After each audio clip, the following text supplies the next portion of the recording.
Hello students, তোমাদের মধ্যে অনেকেই আমাকে মেসেজ করেছিলে যে স্যার নিট পরীক্ষা সম্বন্ধে কিংবা ডাব্লিউবিজেই জেইই মেন সম্বন্ধে প্যাটার্ন সিলেবাস আমরা কিভাবে প্রিলিমিনারি প্রস্তুতি শুরু করবো সেই সম্পর্কে একটু আলোচনা করলে ভালো হয়।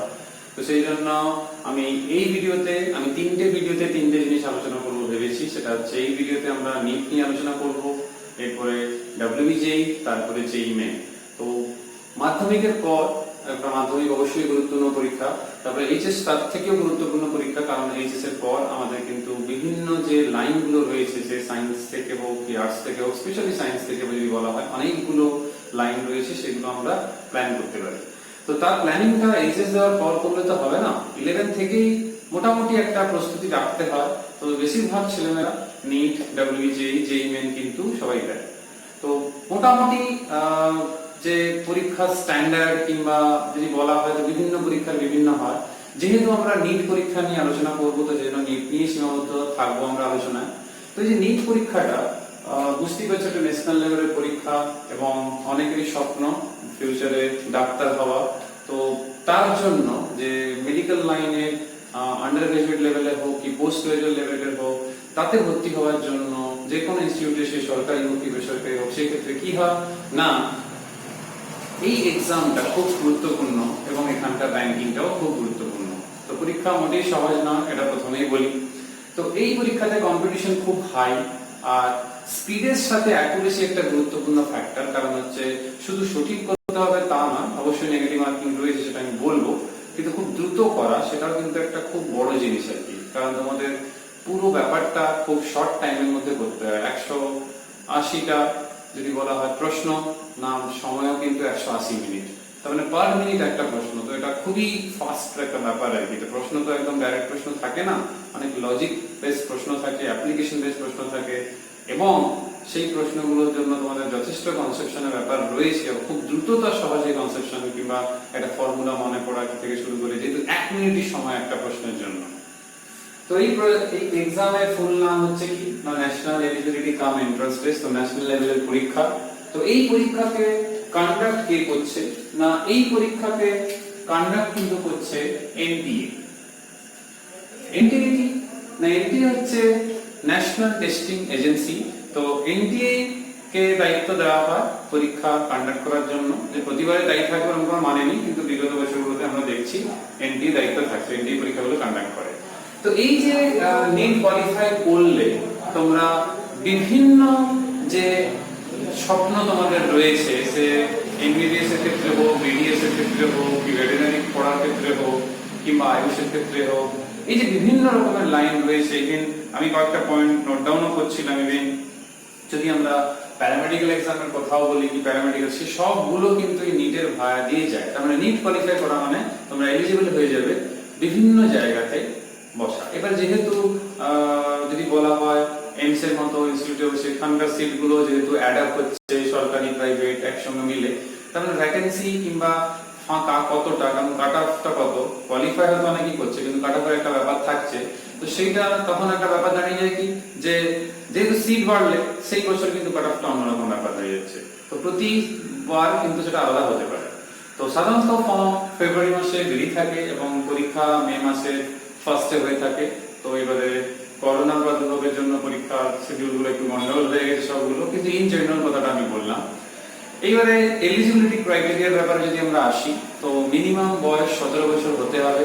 সেটা হচ্ছে যে বছর পরীক্ষা দেওয়া হচ্ছে, সাপোজ যে 2021 সালে পরীক্ষা দেবে, তাহলে 2020 সালে ডিসেম্বর 31 তার 17 বছর জন্য হয়ে যায়। তো এটা একটা ফ্যাক্টর।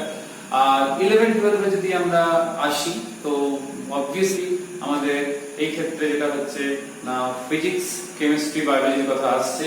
এই সাবজেক্ট কম্বিনেশনটা তোমাদের থাকতেই হচ্ছে, কারণ ওর উপরেই তো পুরো পরীক্ষাটা, ফিজিক্স, কেমিস্ট্রি, বায়োলজি। তো এবারে যে কোনো বোর্ডের স্টুডেন্ট, সে পশ্চিমবঙ্গের হোক কি যে কোনো স্টেট বোর্ডে, তারাই নিতে পারে। এবং যেটা মাথায় যেটা রাখতে হবে, যে তাকে একটা জেনারেল স্টুডেন্টকে, জেনারেল ক্যাটাগরির স্টুডেন্টকে, তাকে যে নাম্বারটা পেতে হয় আর কি। তো সেই প্রসঙ্গে যদি আমি বলি, তাহলে মূল ব্যাপার যেটা হচ্ছে যে তাদেরকে প্রত্যেকটা সাবজেক্টে 50% নাম্বার অন্তত যেন থাকে। তো এটা বেশিরভাগ ছাত্রছাত্রী থাকে।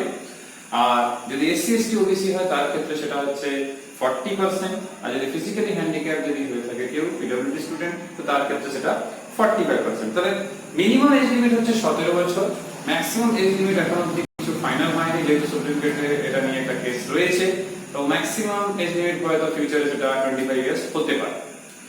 এবার আসা যাক যে এই যে আমরা নিটের ইউজি লেভেলে, আন্ডার গ্রাজুয়েট লেভেলে যে মূল যে ব্যাপার থাকছে সেটা হচ্ছে কি না, ইউজি লেভেলে কি হয় না, আমরা এমবিবিএস আর বিবিএস এর ক্ষেত্রে যে ভর্তিগুলো হয় সেগুলো সব এর মাধ্যমেই হয়।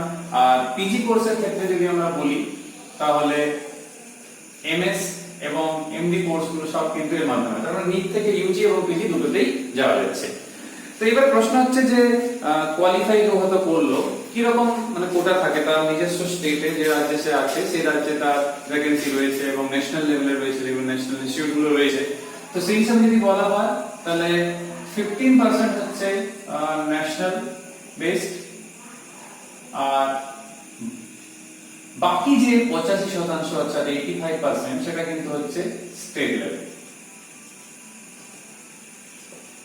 তো এটা একটা ব্যাপার, যখন পাওয়ার পর যখন কাউন্সিলিং এ যাবে, সে যখন রেজিস্ট্রেশন করছে, তিনটে রাউন্ডের মাধ্যমে যখন যাবে, তখন কিন্তু সে কোনটা অ্যাপ্লাই করছে সেটা তার কাট অফ এর উপরে কিংবা সে কিরকম র্যাঙ্ক করেছে সেই উপরে কিন্তু ডিপেন্ড করছে, সে সেইভাবে অ্যাপ্লাই করবে। তো নেক্সট যেটা ব্যাপার হচ্ছে যে পরীক্ষা তো আমি আগেই বলেছি যে মে ফার্স্ট উইকে হয়ে থাকে। এবারে পরীক্ষা অবশ্যই ফর্ম ফিল আপ যখন তোমরা করবে তখন আধার কার্ডটা তো মাস্ট, ওটা তোমার আইডেন্টিফিকেশন হিসেবে কাজে লাগবে, আর সেটাই পরীক্ষা হলেও নিয়ে যেতে হবে তোমাদের। আর এদিন যখন পরে কাউন্সিলিং এর সময় সেটা কাজে লাগবে, সেটা অবশ্যই অনলাইন কাউন্সিলিং হয়। তো সেই অনলাইন কাউন্সিলিং যখন তিনটে রাউন্ডে হয়, একটা হচ্ছে রেজিস্ট্রেশন হয়, সেকেন্ড হচ্ছে তোমাদেরকে কলেজ চুজ করার ব্যাপারটা হয়, তারপরে যে কলেজটা ভর্তি হতে চাইছে সেই কলেজটাকে লক করতে হয়। ঠিক আছে, তো এটা তিনটে ধাপে হয়ে থাকে। তো এবার ব্যাপার হচ্ছে যে আমরা পরীক্ষাটা কেমন না, পরীক্ষাটা অফলাইন মোডেই হয়। সো এই বছর করোনা কালে কি হবে সেটা আলাদা ব্যাপার, কিন্তু ইন জেনারেল এটা অফলাইন মোডেই হয়। আর ওএমআর শিট যেরকম হয় সেই ওএমআর শিট বেসডই হয়, তো পুরোটাই কম্পিউটার বেসড দেখা হয় যেহেতু। আর কি না, মোট যে টাইম যেটা পরীক্ষাতে অ্যালট করা থাকে সেটা হচ্ছে 3 ঘন্টা। ফুল মার্কস যেটা সেটা হচ্ছে 720। টোটাল যে প্রশ্ন সেইটা কিন্তু হচ্ছে কি 180।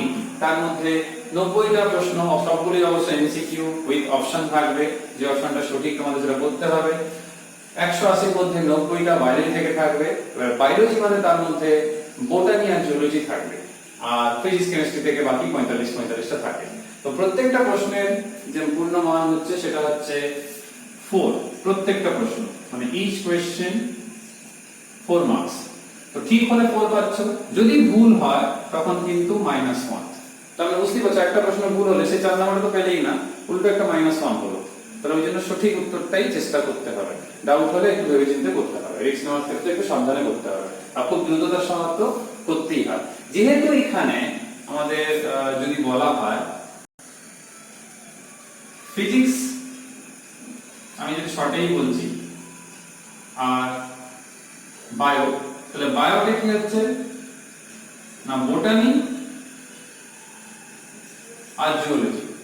তো ফিজিক্সে থাকছে আমাদের 45টা, কেমিস্ট্রিতে 45টা, বায়োতে থাকছে 45 প্লাস 45টা। তো এই যে প্যাটার্নটা থাকছে, তো ফিজিক্স থেকে থাকছে কত মার্কস যদি আমি বলি 180, এটা হচ্ছে কোশ্চেন, এটাও 180, তাহলে 360। আর এইটা হচ্ছে কিন্তু কত না, এইখানে কত হচ্ছে 90 কোশ্চেন, তাহলে এইটা 360, তাহলে টোটাল হয়ে গেল 720। তাহলে বুঝতেই পারছো অনেকটা নম্বরের পরীক্ষা, সেই তুলনায় সময় কিন্তু খুবই কম। তো অতগুলো প্রশ্ন এখানে কিন্তু থাকছে। তো এখানে যেটা ব্যাপারটা রয়েছে যে প্রশ্নের ব্যাপারে যদি বলি, তো 720 নম্বর ব্যাপারটা রয়েছে, তো অনেকটাই সময় কিন্তু সেই শুধুমাত্র 3 ঘন্টা থাকে। তো পরীক্ষাতে যেটা তোমাদের ব্যাপার হচ্ছে, পরীক্ষা যেহেতু ওএমআরশিটই করতে হবে, 4টে অপশন থাকবে, সেখানে তোমাদের যে অপশনটা সঠিক সেটা তোমার রাফ করার মতো প্রশ্ন পেছনে দিকে জায়গাও থাকে, প্রশ্নটা তোমরা নিয়ে আসতে পারবে বাড়িতে পরে। তাহলে ব্যাপার হচ্ছে এই যে টোটাল সিস্টেমটা, এই যে প্রশ্নগুলো সাপোজ ধরো কেউ ইংলিশ ভার্সনে অ্যাপ্লাই করেছে ফর্ম ফিল আপের সময়, ধরো ফর্ম ফিল আপের সাধারণত কি হবে, জেনারেলের জন্য 1500 টাকা, আর ওবিসির জন্য 1400 টাকা, এসসি এসটির জন্য 800 টাকা। তো সেই যখন ফর্ম ফিল আপ করলো সে হয়তো বললো যে ইংলিশ ভার্সন, তো যেহেতু সে ইংলিশ ভার্সন অ্যাপ্লাই করেছে তার প্রশ্নপত্র কিন্তু শুধুমাত্র ইংলিশ ভার্সনই থাকবে, অন্য কোনো ভার্সন থাকবে না। কিন্তু সেটা বাদে অন্য যে কোনো ল্যাঙ্গুয়েজ, ধরো মোট প্রায় 11টা ল্যাঙ্গুয়েজে প্রশ্ন ছাপানো হয়, তো এবারে সেটা অন্য প্রতি বছর চেঞ্জ হতেই পারে, অ্যাড আপ হতে পারে, আরো আমাদের বাংলা ভাষাতেও থাকে। তো ধরো তুমি কেউ একজন ছাত্র কি ছাত্রী সে বাংলা অ্যাপ্লাই করেছে, তাহলে তার প্রশ্নটা হবে বাংলা আর ইংলিশ, তার মানে ইংলিশটা কম্পালসারি সবসময় থাকছে। এবার অন্য যে কোনো ভাষা বলবে, হয়তো হিন্দি, তার মানে ইংলিশটা কিন্তু থাকবে, হয়তো তেলুগু, হয়তো তামিল, হয়তো আসামিজ, হয়তো কন্নড়, হয়তো তামিল, তো সবসময় কিন্তু কি গুজরাটি, কিন্তু সবসময় ব্যাপারটা থাকবে বাইলিঙ্গুয়াল হবে। তো তোমরা যারা বেঙ্গলি করলে তাহলে বাংলা প্রশ্নটাও পেলে, ইংলিশটাও পেলে। তো বাংলা প্রশ্ন তোমাদের সুবিধা, যেহেতু 11-12 তোমরা বাংলা মিডিয়ামে পড়েছো, সেই ক্ষেত্রে একটা অ্যাডভান্টেজ থাকে। কিন্তু ওই ইংলিশ প্রশ্নটাই কিন্তু ফাইনাল, ওটাই কিন্তু অভ্যস্ত হতে হবে। এবারে প্রশ্ন হচ্ছে যে এজ লিমিটে তো কোনো ব্যাপার নেই, সেটা আমি আগেই বলেছি, এখন অবধি নেই। এবারে ক্রাইটেরিয়া কি না, ভারতীয় হতে হবে, ফিজিক্স, কেমিস্ট্রি, বায়োলজি, কিংবা বায়োলজি না থেকে কিছু কিছু জায়গাতে বায়োটেকনোলজি যদি কারো থাকে বায়োলজির বদলে, সেও পরীক্ষায় বসতে পারে। আর কি না, প্রশ্ন সম্বন্ধে আমি আগেই বলেছি, কাউন্সিলিং সম্বন্ধে বলেছি। এবার কাট অফের কোনো ঠিক নেই, কারণ হচ্ছে কারা এক্সামটা কন্ডাক্ট করেছে, সেই বছর কত পরীক্ষার্থী, প্রশ্নের মান কেমন ছিল, প্রশ্ন হয়তো খুব টাফ ছিল, তো প্রশ্ন যদি খুব টাফ হয় সেই ক্ষেত্রে কাট অফটা লো আসবে, যদি প্রশ্ন একটু ইজি হয় তাহলে কাট অফটা বেশি হবে। তো সেই হিসাবে কিন্তু কাট অফটা ভ্যারি করে। তো এইটা হচ্ছে একটা তার নিয়মের মধ্যে যেটা পড়ছে আর কি। কিন্তু একটা কথা বলা এখানে জরুরি হবে যে পরীক্ষার যে প্রশ্ন, ফিজিক্স, কেমিস্ট্রি, ম্যাথে যদি বলা হয়, আমি ফিজিক্স নিয়ে আলোচনা করব, যেহেতু আমরা ফিজিক্স নিয়ে আলোচনা করছি। তো যদি আমরা ফিজিক্স নিয়ে আলোচনাটা করি, তো ব্যাপারটা হচ্ছে সব সাবজেক্টে যে প্রশ্নটা হয়, প্রশ্নটা দেখে হয়তো মনে হবে সহজ, কিন্তু অ্যাপ্লিকেশন লেভেলটা খুব চাই, আর কনসেপশনটা খুব ক্লিয়ার চাই। আমি ফিজিক্সের ক্ষেত্রে যদি বলি, কি কেমিস্ট্রিতেও বলি, যাতে করে দ্রুত গতির জন্য সেটা করতে পারে। ভুল হলে কিন্তু নেগেটিভ মার্কিং এর জন্য -1 হয়ে যাবে, আর ঠিক হলে সেটা +4 হবে। তাহলে শিওর হয়ে উত্তরটা করো, আর একটা প্রশ্নের জন্য একটা মাত্র মিনিট সময় থাকে, তো সেই জন্য চাপ খুব ভালোই থাকে স্টুডেন্টের উপরে। প্রশ্নের স্ট্যান্ডার্ড যথেষ্ট হাই, বরং সেই তুলনায় WBCE স্ট্যান্ডার্ডের থেকে একটু কম, কিন্তু প্রশ্ন সেখানে কিছু সহজ পাওয়া যায়। তো এখানে প্রশ্নের মান একটু কঠিন, তো এই জন্য প্রস্তুতিটা খুব হাই লেভেলে না থাকলে কিন্তু ক্র্যাক করা খুব মুশকিল। আর এইচএস পড়তে পড়তে এটা লাগানো তো সত্যিই কঠিন ব্যাপার। অনেকেই এই জন্য 11-12 পড়ার পর 1 বছর ভালো করে প্রিপারেশন করে, কিংবা কিছু ক্ষেত্রে 2 বছরও হয়েছে প্রিপারেশন করে, তারা চেষ্টা করে, মানে যাদের ওটা জেদ রয়েছে যে আমি চেষ্টা করবই, ওই জন্য বারবার চেষ্টা করা, তো সেটা তো থাকছে। এবার পড়ার সময় প্রস্তুতির কথা এবারে কিভাবে থাকছে দেখো, যখন কেউ কোয়ালিফাই করলো, যখন রেজিস্ট্রেশন সে করছে কিংবা করছে, তখন তাকে সে যে এইচএস এ ওই পার্সেন্টেজ মার্কসটা পেয়েছে, যে 50% জেনারেলের কথা যেটা বললাম আর কি, তো সেগুলো ডকুমেন্টগুলো তাকে আপলোড করতে হবে। সে আধার কার্ড, ছবি টবি যা সেগুলো পরপর ডকুমেন্ট লিস্ট রয়েছে, তাদের ওয়েবসাইটেও রয়েছে, আর ফর্ম ফিল আপের সময় সেগুলো পরপর আসবে। তো মোটামুটি নিজের যা ডকুমেন্ট ফর্ম ফিল আপের সময় সেগুলো রাখতে হবে কোয়ালিফাই করার পর অবশ্যই। তো এবার প্রশ্ন হচ্ছে যে আমাদের এই ফিজিক্সের প্রস্তুতির ব্যাপারটা কি হবে।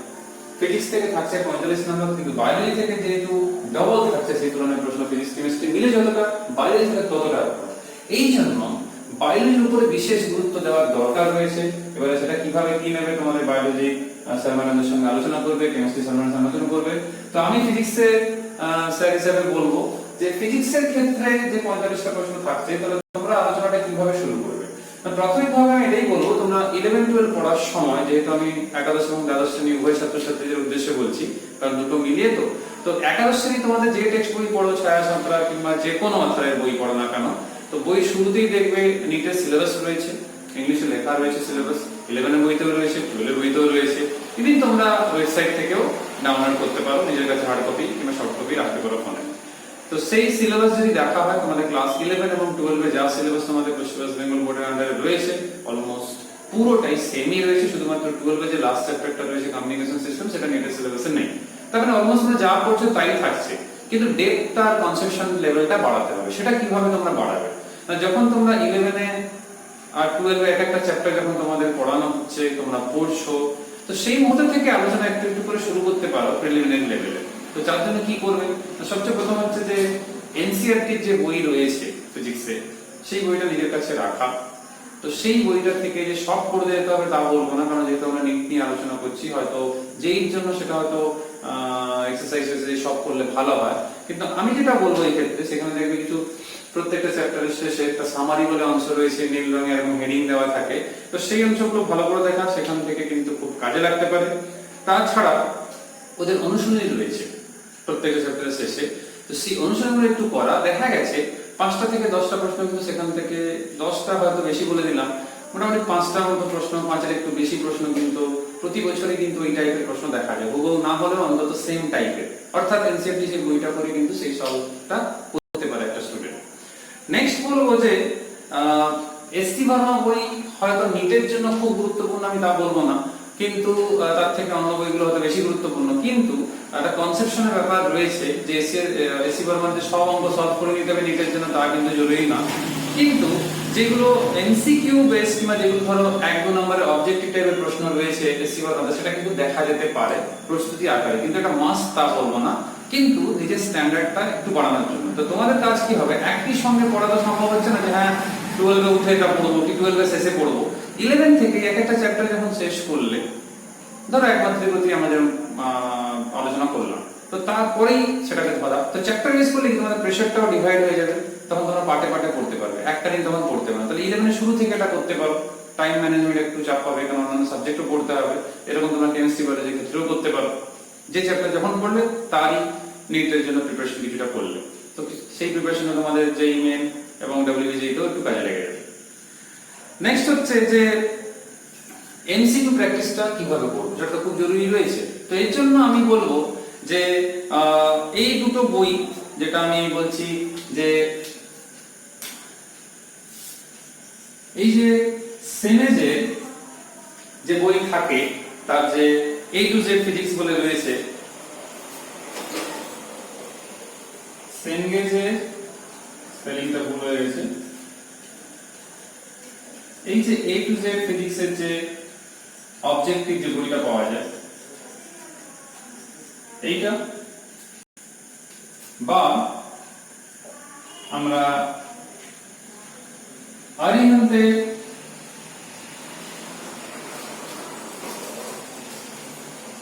আমি আরিহান্ত বইটাকেই বেশি প্রিফার করব।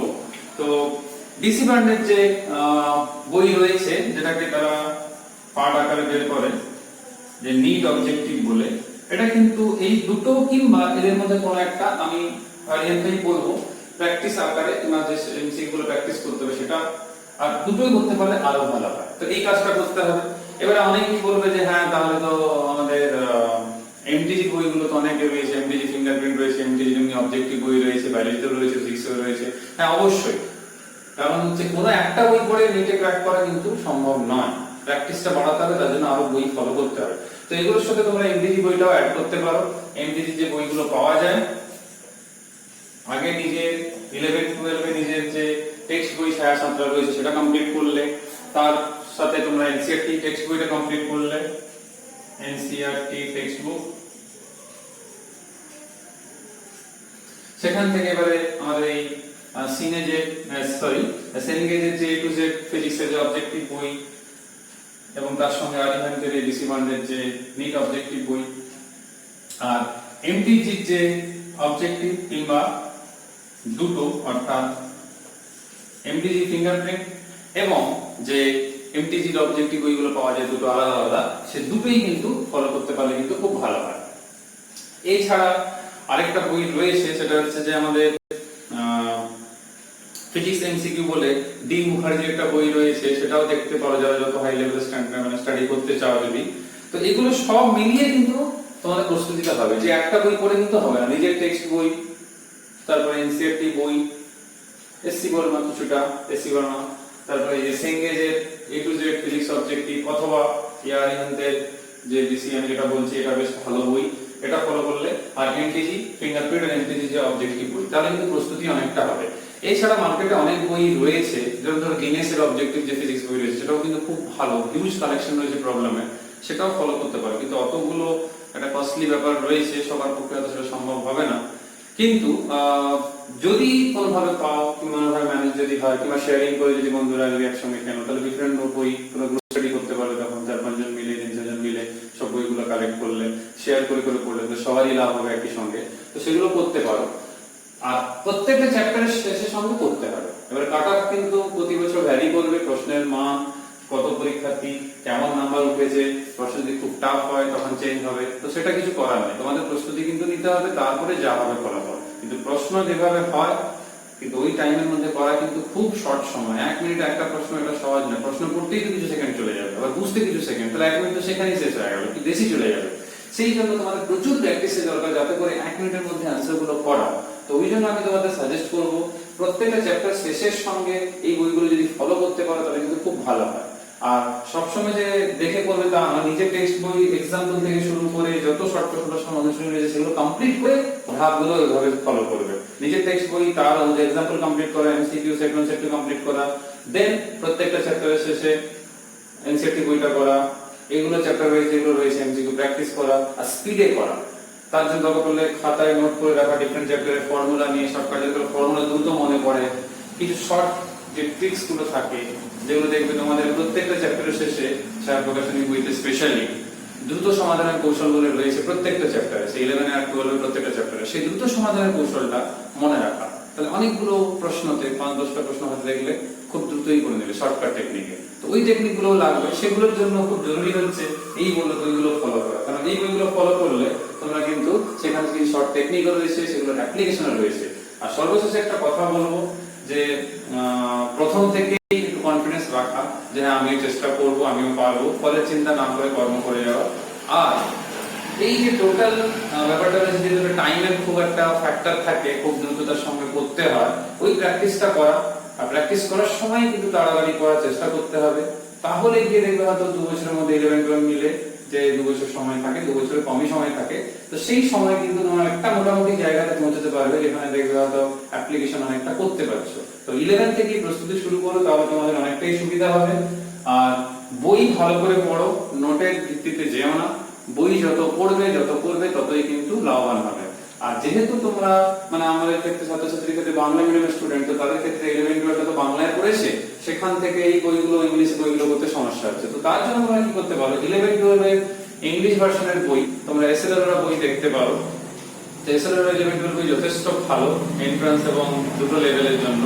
তো কারণ বাংলা টার্ম থেকে ইংলিশ টার্ম মেলাতে অনেক ছাত্রছাত্রী কি বেশিরভাগ ছাত্রছাত্রীর সমস্যা হয়। তো তোমরা 11-12 এর জন্য এসএলআর বই কিংবা কম্প্রিহেনসিভ বই এসএলআরটা বেশ ভালো, সেটা ফলো করতে পারো। তাহলে কি সেই সাবজেক্টগুলো কিংবা সেই চ্যাপ্টারগুলো ইংলিশে জানা হয়ে গেল, তারপরে এগুলো করতে পারবে, কারণ সবই তো ইংলিশে রয়েছে। তো ইংলিশে যদি বুঝতেই না পারো প্রশ্ন, হয়তো উত্তর জানো কিন্তু বুঝতেই পারছো না টার্মটা কি, হয়তো বলছে সেলফ ইন্ডাকটেন্স, তুমি জানোই না যে সেলফ ইন্ডাকটেন্স মানে স্বাভাবিক।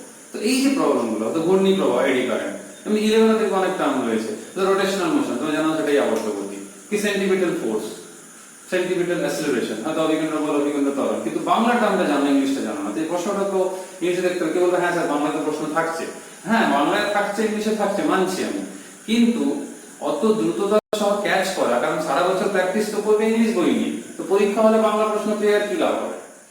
তো কিছু ইংলিশ বই হ্যান্ডেল করা, তো এইটা একটা আমার সাজেশন থাকবে তোমাদের উদ্দেশ্যে। তো এখানেই আমি আলোচনা শেষ করছি। তোমাদের যদি কোনো জিজ্ঞাসা থাকে এই সংক্রান্ত তোমরা কমেন্ট করবে, আমি উত্তর দেওয়ার চেষ্টা করব। আমরা নেক্সট ভিডিওতে যে কাজগুলো করব সেটা হচ্ছে কি না WBJEE এবং JEE মেনুর উপর একটা ভিডিও বানাবো, যেখানে ওটা নিয়ে আলোচনা করবো, সেখানে প্যাটার্ন কিংবা সেখানে কি কি ব্যাপার রয়েছে, এর সঙ্গে কি আলাদা রয়েছে, তোমরা একসঙ্গে কিভাবে কি প্রস্তুতি নেবে। আর যেটা বললাম নিটের সিলেবাস ওয়েবসাইটেও রয়েছে, তোমাদের টেক্সট বই সে ছায়াছাত বা যে পত্র দিয়ে পড়ো না কেন তাতে দেখবে শুরুতে দিকে WBJEE, JEE মেন এবং নিটের সিলেবাস রয়েছে। তো সিলেবাস এখান থেকে দেখবে, পড়া শুরু করে দাও। কোনো রকম জিজ্ঞাসা থাকলে কমেন্ট করে জানাবে। পরের ভিডিওতে আবার তোমাদের সঙ্গে দেখা হচ্ছে। Till then by.